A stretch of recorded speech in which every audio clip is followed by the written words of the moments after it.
Penjabat Bupati Aceh Besar Muhammad Iswanto SSTP MM membuka rapat koordinasi tim percepatan penurunan stunting atau rembuk stunting Kabupaten Aceh Besar tahun 2023 di Aula Kantor Bapeda Aceh Besar, Rabu 24 Mei 2023. Kepala Bapeda Aceh Besar Rahmawati SPD dalam laporannya menjelaskan, rapat koordinasi tim percepatan penurunan stunting atau rembuk stunting Kabupaten Aceh Besar tahun 2023 diikuti 150 peserta yang berasal dari unsur Forkopimda, berbagai OPD terkait, para camat, kepala puskesmas, serta tokoh-tokoh masyarakat.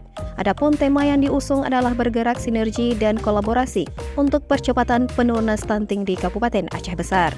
Muhammad Iswanto menjelaskan upaya penurunan angka stunting sudah menjadi agenda nasional yang harus didukung dan disukseskan bersama-sama. Kegiatan ini merupakan kegiatan rutin yang harus dilaksanakan oleh pemerintah kabupaten kota sebagai upaya untuk membangun komunikasi dan persepsi bersama terhadap gizi balita. Pada kegiatan itu, PJ Bupati Aceh Besar bersama penjabat terkait menandatangani komitmen pemerintah Kabupaten Aceh Besar dalam rangka penurunan prevalensi stunting tahun 2023, meliputi upaya mewujudkan implementasi 8 aksi konvergensi dalam percepatan penurunan angka stunting di Kabupaten Aceh Besar.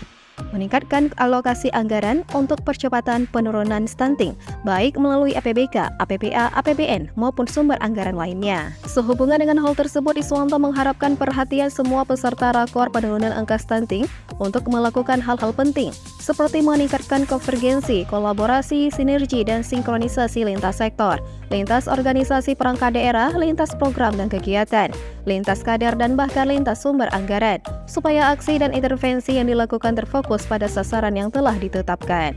Hal lain yang perlu terus dilanjutkan adalah meningkatkan kerjasama dengan muspika, tokoh agama, tokoh masyarakat, tokoh adat, dan dunia usaha atau industri untuk berkontribusi pada aksi dan intervensi dalam percepatan penurunan stunting di wilayah masing-masing.